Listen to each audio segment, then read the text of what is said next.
Hola, estas son las noticias y los indicadores económicos más importantes del día de hoy. Se volvió a trepar el precio del dólar. Hace una semana el precio del dólar estuvo a $1 de llegar a los 5.000, pero luego empezó una caída que lo llevó a niveles cercanos a los 4.800 pesos. Sin embargo, hoy lunes inició un rally al alza que llevó a la cifra por encima de los 4.940 pesos. Si bien la semana anterior el crecimiento de los Estados Unidos alejó el fantasma de la recesión, sirvió también para calmar los mercados. Todo indica que ahora la incertidumbre está relacionada con los anuncios de esta semana de la Reserva Federal en materia de tasas de interés en ese país. En el campo local, a pesar de los anuncios en materia petrolera sobre la revisión que está adelantando el gobierno de cara a dar vía libre a nuevos contratos de exploración, que se sumó a la ratificación de Felipe Bayón en la presidencia de Ecopetrol, el cambio abrupto en la presidencia de la Junta Directiva tras desnombrar a Carlos Gustavo Cano y designar a Saúl Catán generó de nuevo incertidumbre en el sector. El desempleo sigue cediendo en el país. ¿Hasta dónde llegará? Para septiembre de 2022 la tasa de desempleo fue de 10,7%. Comparada con el mismo mes de 2021, que fue de 12%, tuvo una disminución cercana a los 1.2 puntos porcentuales. La tasa de ocupación fue de 57,2%, lo que representó un incremento de 3,6 puntos porcentuales comparada con septiembre de 2021.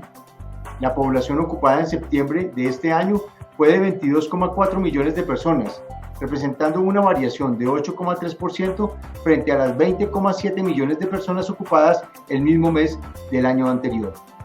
Según un análisis de Scotiabank Colpatria, no estamos teniendo tasas de desempleo por debajo del 9% y seguramente esto seguirá de la misma manera en tanto la desaceleración de la economía ya comience a verse efectivamente en algunos sectores del comercio al por menor y que, según el Banco de la República, se acentuará el próximo año.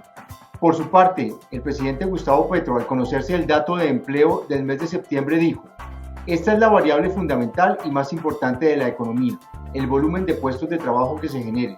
La política anticíclica del gobierno frente al estancamiento económico mundial debe ser propugnar porque los puestos de trabajo crezcan", trinó el presidente Petro. Siguen las preocupaciones del sector petrolero sobre la reforma tributaria. Peor el remedio que la enfermedad. La Asociación Colombiana de Petróleo y Gas, ACP, advirtió que los ajustes que se han presentado a la reforma tributaria para este sector no presentan alivio y, por el contrario, son más perjudiciales. La más reciente propuesta fija una sobretasa que varía con base en el precio internacional del petróleo de los últimos 10 años y corresponde a una sobretasa de 5, 10 y 15 puntos. Según el gremio, esta propuesta implicaría que en los próximos años la sobretasa que se causa se encuentre entre 10 y 15 puntos, debido a que los umbrales para fijarla continúan siendo muy bajos y no estarían reflejando las consideraciones para clasificarse como precios altos. Esto hace que esta propuesta sea excesivamente gravosa y alta frente a otros sectores.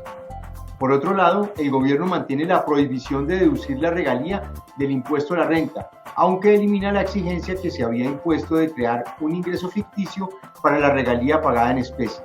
De acuerdo con la ACP, esto no compensa el aumento de la sobretasa de 10 a 15 puntos. Por su parte, el director de Fedesarrollo, Luis Fernando Mejía, en un análisis sobre el impacto de la tributaria en este sector, señaló: "La conclusión principal del estudio es que si bien compartimos la necesidad de aumentar la tasa de tributación efectiva del sector con el objetivo de continuar un necesario proceso de transición energética y fortalecer las finanzas públicas, la versión actual de la reforma generaría un aumento excesivo de la tasa efectiva de tributación del sector, incidiendo en el costo de uso del capital y con ello desincentivando la inversión. Esto generaría un impacto negativo en la producción del sector, que además de tener efectos en los agregados macroeconómicos, también tendría incidencia en la economía local y la consecuente disminución de regalías provenientes de estos recursos". En los indicadores económicos del día, el dólar volvió a aumentar y alcanzó hoy lunes un precio máximo de 4.944 pesos. En promedio se cotizó a 4.900 pesos con 96 centavos.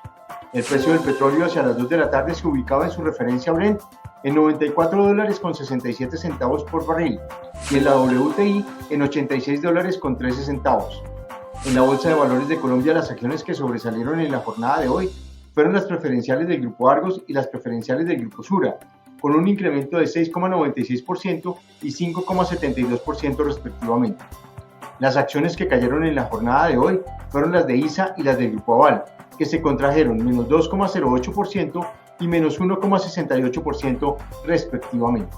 En otras noticias, mañana martes 1 de noviembre, primer encuentro entre Gustavo Petro y Nicolás Maduro. La Presidencia de la República informó que este martes 1 de noviembre se llevará a cabo un encuentro entre el presidente Gustavo Petro y el presidente de la República Bolivariana de Venezuela, Nicolás Maduro. Petro se desplazará hacia la ciudad de Caracas con su equipo de trabajo para sostener un almuerzo con el mandatario venezolano y allí tratarán los siguientes temas: la relación bilateral, la reapertura de fronteras y el reingreso de Venezuela al Sistema Interamericano de Derechos Humanos. Según la Presidencia de la República, el encuentro hace parte del liderazgo del presidente Gustavo Petro para impulsar la economía de la región y socializar su agenda a favor de los intereses del bloque latinoamericano y la protección de la Amazonía, y como parte de las reuniones preliminares a la COP27. Estas fueron las noticias y los indicadores económicos más importantes del día de hoy. Nos encontramos de nuevo mañana.